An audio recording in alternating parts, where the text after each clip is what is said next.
कमलेभ्यो नमः। श्रीमद्भगवद्गीता अथ द्वितीयोऽध्यायः। श्लोक 29।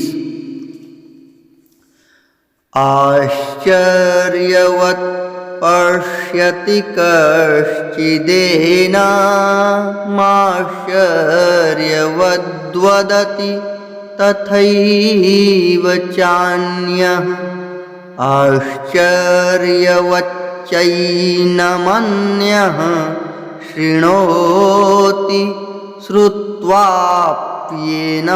वेद न चैव कश्चित् आश्चर्यवत् पश्यति कश्चिदेनामाश्चर्यवद्वदति तथैव चान्यः आश्चर्यवच्चैनमन्यः शृणोति श्रुत्वाप्येनं वेद न चैव कश्चित् श्रुत्वाप्येनं वेद न चैव कश्चित्।